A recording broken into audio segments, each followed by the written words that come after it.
नमस्कार साथियों, मैं अपने यूट्यूब चैनल इंद्रेश कुमार साहू में आप सभी का हार्दिक स्वागत करता हूं। कल हमने पार्ट 1 में 1 से 30 तक बहुविकल्पी प्रश्न को देखा था। आज हम देखेंगे 31 से 31।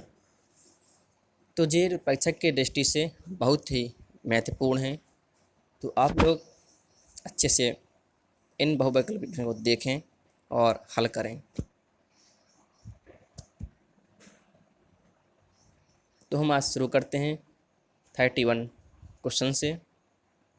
यदि हमारी वीडियो आपको पसंद आए तो लाइक शेयर सब्सक्राइब ज़रूर करें। तो हम आज शुरू करते हैं। पहला क्वेश्चन है हमारा, एक आदमी 20 रुपये वाले शेयर में 2000 रुपये की पूंजी लगाता है, तो इस पूंजी से वह शेयर खरीद लेगा। मतलब एक शेयर की कीमत हमारी कितनी है? 20 रुपया है। उसने कुल 2000 रुपये उस शेयर में लगाए।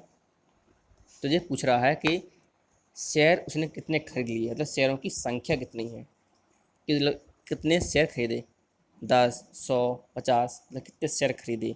हम क्या करेंगे, टोटल रुपए में से एक शेयर की कीमत से हम भाग देंगे। क्या करेंगे? भाग देंगे, तो हमारी शेयरों की संख्या ज्ञात हो जाएगी। तो हमारा आया 100। तो यहाँ पर हमारा बा विकल्प सही होगा। अब हमारा सवाल नंबर 32वां। यह कह रहा है कि 2/1/2 प्रतिशत ब्याज की दर से 2000 रुपये स्टॉक का बाजारी मूल्य 95 रुपये की दर से होगा। तो इसमें आंसर हमारा आएगा सा विकल्प।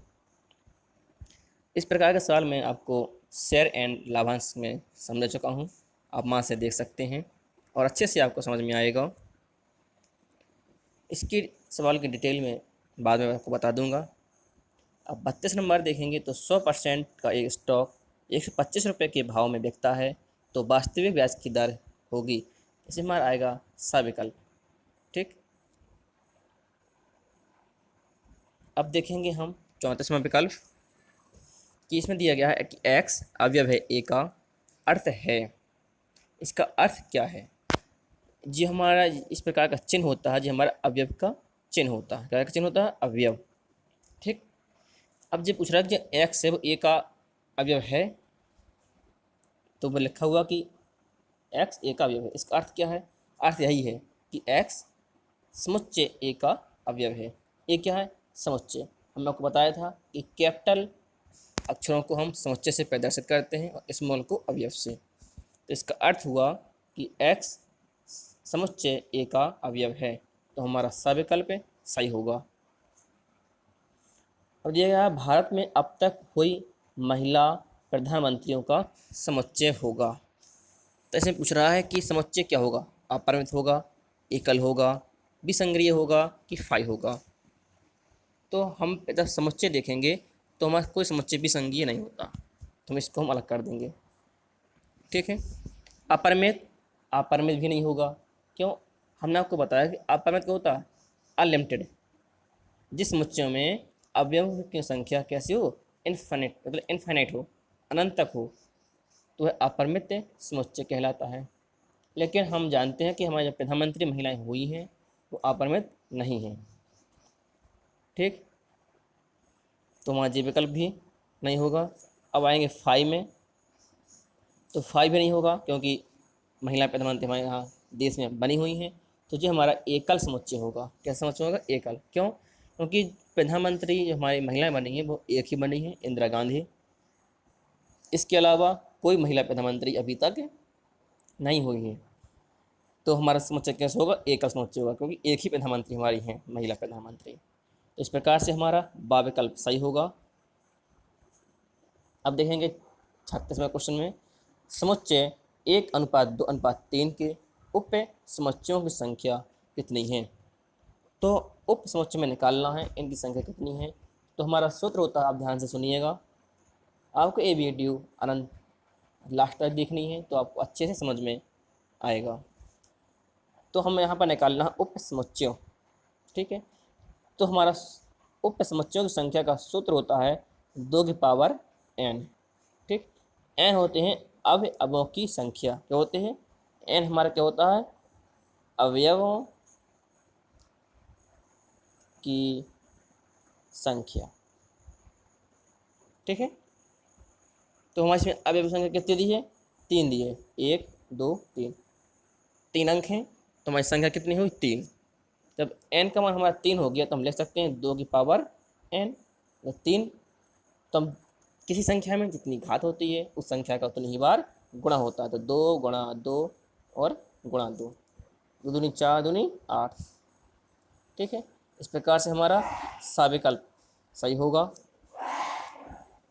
अब देखेंगे हम 36वां क्वेश्चन कि 36वां क्वेश्चन क्या कह रहा है कि ए बराबर दिया 3,5, बी बराबर दिया है 4,6, तो ए इंटरसेक्शन बी होगा। तो हमें यहाँ पर ए इंटरसेक्शन बी ज्ञात करना है। तो ये बहुत ही सिंपल है, मैंने आपको बताया था। एक बताया था मैंने यूनियन और इंटरसेक्शन, दोनों मैंने आपको अध्याय में चर्चा की है और अच्छे से मैंने समझाया भी है। आप मेरी पिछली वीडियो देख सकते हैं तो आप वहाँ से अच्छे से समझ लेंगे। यहाँ भी मैं बता रहा हूँ कि इंटरसेक्शन का मतलब होता है उभयनिष्ठ, कि समुच्चय से ऐसा अवयव जो दोनों में मिलता हो उसे हम इंटरसेक्शन में लेंगे, वो हमारा उभयनिष्ठ कहलाएगा। यदि नहीं मिल रहा है तो वो कुछ नहीं होगा, खाली होगा हमारा समुच्चय। और यूनियन का मतलब होता है कि जो संख्या उभयनिष्ठ है उसको भी लेना है, जो उभयनिष्ठ नहीं है उसको भी शामिल करना है। तो हमें यहाँ पर इंटरसेक्शन निकालना है। तो हम देखेंगे कि इसमें हमारा कोई भी संख्या उभयनिष्ठ नहीं है तो हमारा समुच्चय कैसा होगा? फाई होगा, खाली। इस प्रकार से हमारा अविकल्प सही होगा। अब देखेंगे हम 38वां क्वेश्चन। जी कह रहा कि x² y पर power 3 minus x³ into y square के गुणनखंड हैं। इसका हमें क्या करना है? गुणनखंड करना है। तो हम देखेंगे कि इसमें हमारा कॉमन क्या है और फिनिश्ड क्या है। तो हमें दिख रहा है कि x² और y² हमारा कॉमन है। और जो संख्या कॉमन ले लेते हैं उसको हम उसमें भाग देते हैं। जब हमारे 2 पद दिए गए हैं अलग अलग भाग देंगे, पहले पद में भाग देंगे तो x² से x² कट जाएगा और y से 2y से 3 घात घटेगी तो 1y बचेगा और माइनस हमारा x बचेगा। इसमें हम भाग देंगे कि y² से y² कट जाएगा और 2 घात से हमारी 2 घात यहाँ से कट जाएंगी तो हमारे x में 1 घात बचेगी। तो इस प्रकार से हमारा आंसर आएगा। तो ये हमारा बा विकल्प सही होगा।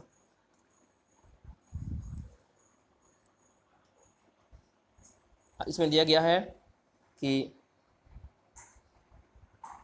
0.49 सवाल में 39 में दिया गया है कि 5.41 गुणा 4.36 माइनस 3.23 गुणा 5.41, इस प्रकार से हमारा जी मान दिया गया है। हमें इसमें क्या करना है? कुछ नहीं, पहले हम इनका गुणा करेंगे, सबको गुणा कर देंगे हम।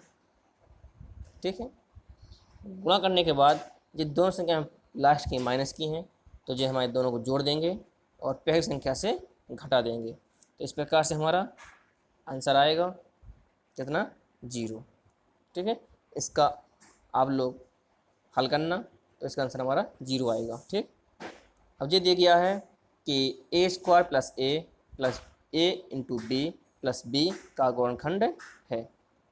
तो इसमें क्या करेंगे? हम लोग को अच्छे से समझाया गुणनखंड में। तो 4 पद दिए जाते हैं तो आगे के 2 पद में कॉमन और पीछे के 2 पद में कॉमन। तो आगे के पद में हमारा a कॉमन आ रहा है तो a प्लस 1 होगा और फिर प्लस लगाएंगे। फिर हमारा लास्ट में हमारा b कॉमन आ रहा है तो a प्लस 1। यदि हमारी कोष्टकों की संख्या बराबर आती है तो हमारा गुणनखंड उनको सही माना जाता है। तो एक कोष्टक में लिखेंगे a प्लस 1 और दूसरे में लिखेंगे a प्लस v। ठीक है, इस प्रकार से हमारा साविकल्प सही होगा। ये हमारा साविकल्प सही हो जाएगा। अब देखेंगे हम 41वें क्वेश्चन। मैं आशा करता हूँ कि आपको मेरी वीडियो पसंद आ रही होगी। यदि कोई भी सवाल आपको समझ में ना आए तो मेरे कमेंट बॉक्स में आप कमेंट करके बता ही सकते हैं। और यदि मेरी वीडियो आपको पसंद आती है तो लाइक, शेयर और सब्सक्राइब ज़रूर करें। अब दिया गया हमारा ए स्क्वायर माइनस 9b स्क्वायर के गुणनखंड हैं। इसमें क्या है, हमारे दोनों पद पूर्ण वर्ग हैं। तो हम यहाँ पर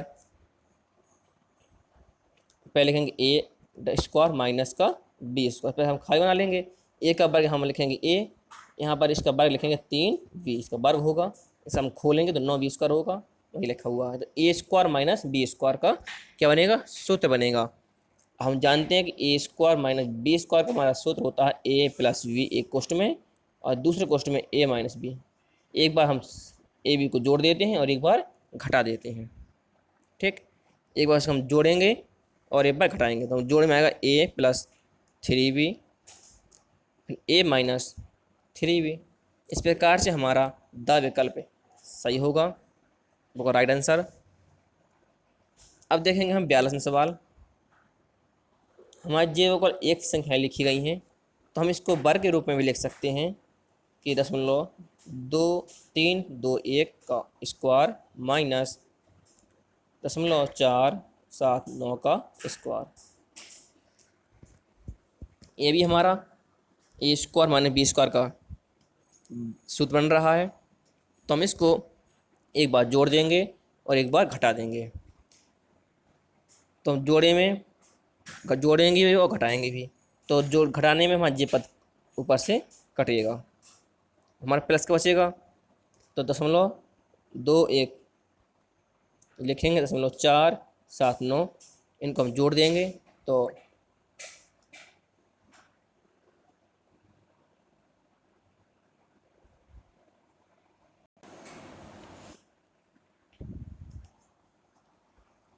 ये मैं अच्छे से दोबारा समझा दे रहा हूँ कि इसको हम लिख सकते हैं 0.2521 माइनस 729, उसमें लगाएंगे आगे। इसको हम एक बार जोड़ेंगे और एक बार घटाएंगे क्योंकि ये हमारा वर्गांतर बन रहा है। एक बार हमें जोड़ दिया और एक बार हमें यहाँ पर जोड़ दिया, एक बार क्या करेंगे, घटा देंगे। ये हमारा क्या है, अंश से, और हर में हमारा दिया है वही संख्या, एक अंश से हमारी जी कट जाएगी और जो हमारा जुड़ जाएगा। तो जब इसको हम जोड़ेंगे तो हमारा कितना आंसर आएगा, एक आंसर आएगा। ठीक, अब दिया गया 43वां क्वेश्चन कि x square minus 8x plus 7 के गुणनखंड होंगे। तो ये हमारा दो घात त्रिपात का नियम बन रहा है। तो इसमें क्या करेंगे, हम 7 का खंड करेंगे, जोड़ करके 8 लाएंगे। तो बहुत ही आसान है, 7 एकम 7, 7 एक 8। तो इस प्रकार से हम बीच वाले खंड को हम इस दो टुकड़ों में बांट लेंगे, माइनस का 7x और माइनस का x के रूप में। फिर आगे के दो पदों को कॉमन लेंगे और पीछे के दो पदों को कॉमन लेंगे। ठीक है, इस प्रकार से हमारा जब कॉमन लेंगे तो हमारा सब विकल्प सही होगा। ठीक, अब ये हमारा 44वां सवाल, ए स्क्वायर प्लस 2 प्लस 1/a² का गुणनखंड है। इसमें को सबसे आसान तरीका है कि इन सूत्रों को खोल दें, जहाँ जिस सूत्र हमारा जे वाला रूप आ जाएगा वही हमारा गुणनखंड होगा। इस प्रकार से हम पहले को खोलेंगे तो हमारा पहला ही आंसर आ जाएगा। अब देखेंगे हम 1 माइनस 8x पूर्ण वर्ग बनाने के लिए क्या जोड़ा जाएगा। तो मैंने आपको बताया था कि x दिया जाता है तो x गुणांक हम आधा करते हैं, फिर उसका वर्ग करते हैं, वही जोड़ते हैं और वही घटाते हैं। तो 8 का 4 8/2 करेंगे तो वहाँ 4 आएगा, 4 का वर्ग करेंगे तो 16 आएगा। 16 में बाद दिया 16x² में, तो हमारा जो विकल्प सही होगा। अब दिया हमारा 46वां सवाल कि 10.5 का वर्ग करना है। वर्ग का मतलब होता है कि जिस संख्या में जितनी घात होती है उस संख्या का उतनी ही बार हम गुणा करते हैं। मैं गुणा कर दिया, इसका जब गुणा करेंगे तो हमारा आएगा विकल्प हमारा सही होगा।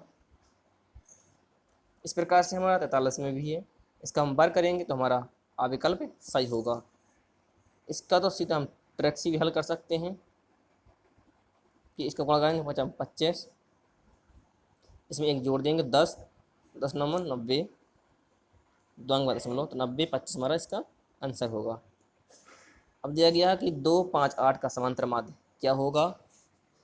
तो हम जानते हैं कि समांतर माध्य का हमारा सूत्र होता है माध्य बराबर पदों का योग बटे पदों की संख्या।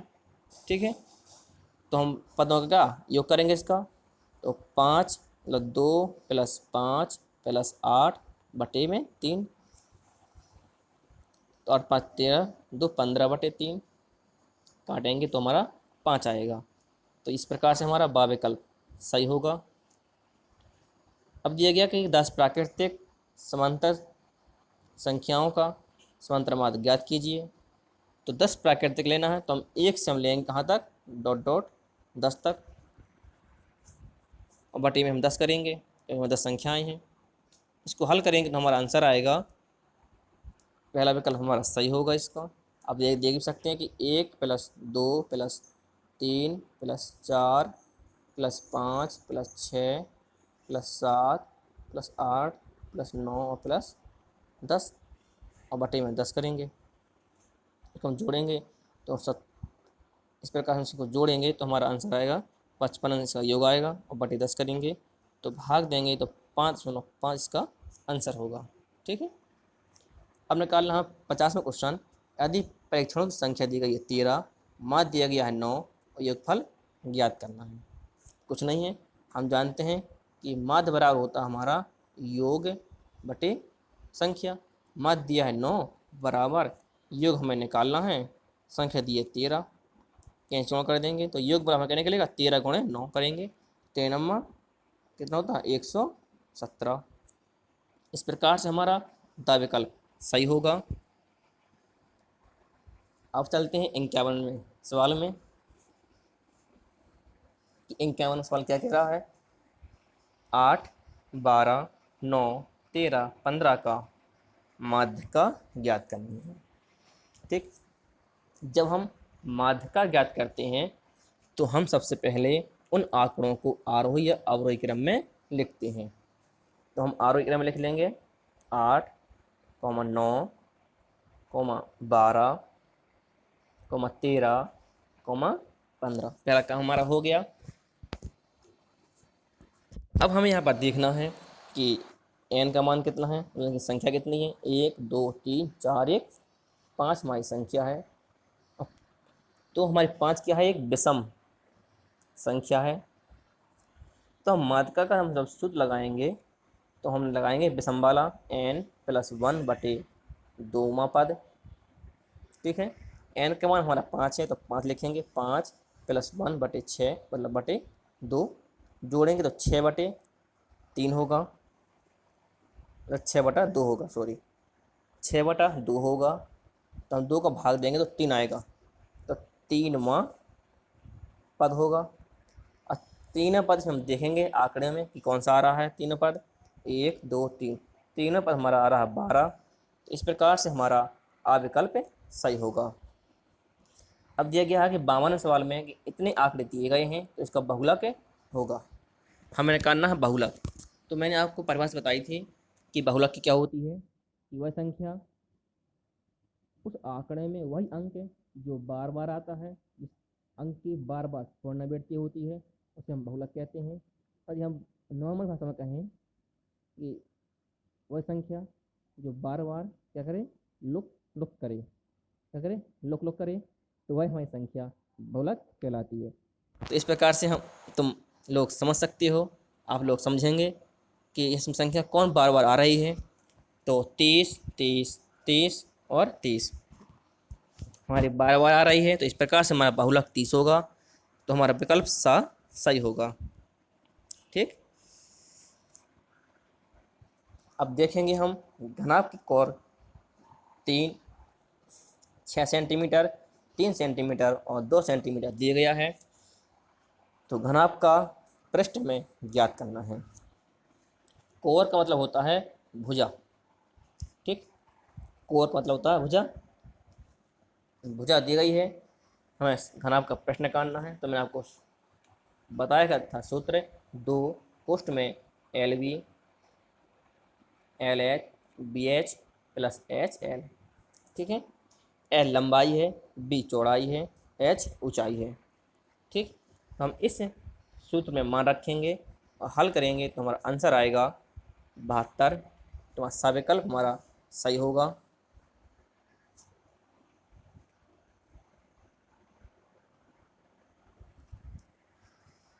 अब देखेंगे हम, घन का आयतन 27 सेंटीमीटर है, तो घन की कौर क्या होगी।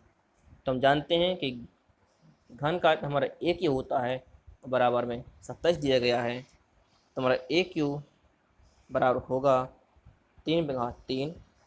हम तुलना कर देंगे तो ए का मान हमारा कितना निकलेगा, 3 निकलेगा। तो 3 सेंटीमीटर हमारा इसका आंसर होगा। तो हमारा आ विकल्प हमारा इसका राइट आंसर होगा। ठीक, अब दिया है कि घन की भुजा 6 है, तो पृष्ठ ज्ञात कीजिए। तो हमारा घन का पृष्ठ का हमारा सूत्र होता है 6a² होता है। इसे हम मान रखेंगे तो हमारा आएगा 6 × 6⁵ 2। तो 6 × 36 होगा, और 36 गुणा हम 6 में करेंगे तो 216 आएगा। तो हमारा सविकल्प हमारा सही होगा। अब करेंगे कि घन का विकर्ण हमारा दिया गया है 4√3, तो आयतन ज्ञात कीजिए। आयतन कब आएगा, जब हमें भुजा पता होगी। ठीक है, विकर्ण दिया गया है तो हम विकर्ण का हम सूत्र जानते हैं कि सूत्र होता है हमारा a√3। विकर्ण दिया है 4√3, तो √3 से 3 कट जाएगा, तो a का मान आएगा हमारा 4, और 4 का हम घन करेंगे तो कितना आएगा 64।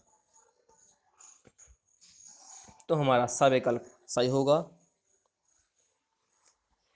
अब देखेंगे हम 57 सवाल कि घन की लंबाई चौड़ाई ऊंचाई दी गई है 10, 8 और 5 सेंटीमीटर। इसका हमें पृष्ठ ज्ञात करना है। मैंने अभी भी आपको सूत्र बताया है कि 2 कोष्ठ L B plus B H plus H L. L हमारी लंबाई है, बी चौड़ाई है, एच ऊंचाई है। इन सब की हम मान रखेंगे, गुणा करेंगे पहले, फिर इनको जोड़ेंगे तो हमारा आंसर आएगा।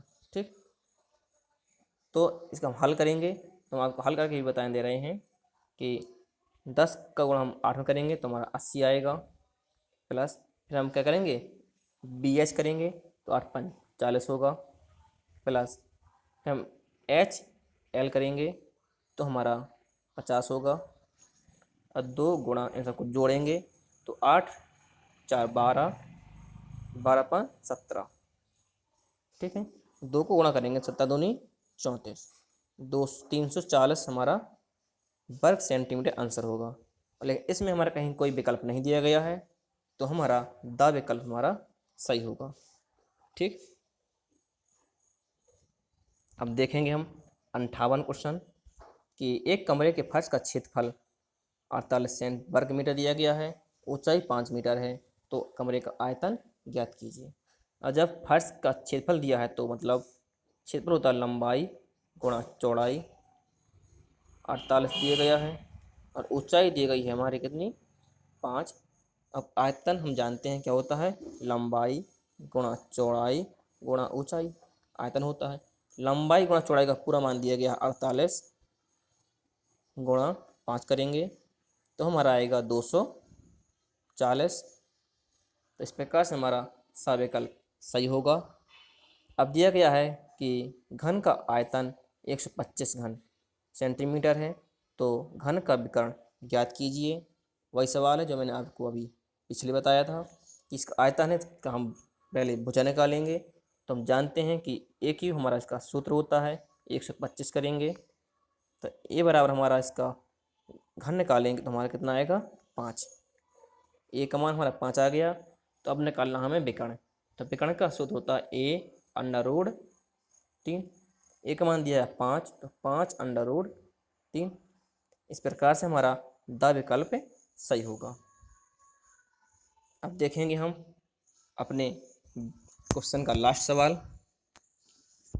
एक घन का विकर्ण दिया गया है और पृष्ठ में ज्ञात करना है। पृष्ठ का हमारा सूत्र होता है संपूर्ण पृष्ठ का कि ए प्लस 6a²। ठीक है, तो हमें पहले भुजा की आवश्यकता होगी, तो हम विकर्ण से हम पहले भुजा निकालेंगे। तो हमारा सूत्र होता है a√3, √3 से √3 कट जाएगा, a बराबर आएगा हमारा 2। तो हमारी भुजा आ गई। जब भुजा आ जाती है तो हम पृष्ठ निकाल सकते हैं कि 6 गुणा a² होता है, तो 2 का स्क्वायर करेंगे तो 6 गुणा 4 आएगा, तो हमारा आंसर आएगा 6 गुणा 24, 6 चौके 24 आंसर आएगा। इस प्रकार से हमारा बी विकल्प हमारा सही होगा। हमने यहाँ पर आपका 60 क्वेश्चन हमने विकल्प के बहुविकल्पीय हमने हल कराए हैं। 30 क्वेश्चन हमारे पिछले वीडियो में हैं, तो आप वहाँ जाकर देख सकते हैं, और 30 क्वेश्चन हमने इस वीडियो में दिए गए हैं। ये हमारे परीक्षा की दृष्टि से बहुत ही महत्वपूर्ण है। आप इस वीडियो को देखें और अपने क्वेश्चन को लगाएं, जिससे आपको परीक्षा में फ़ायदा हो। तो मैं अगले वीडियो में फिर हम आपसे मुलाकात करेंगे। तब तक के लिए नमस्कार।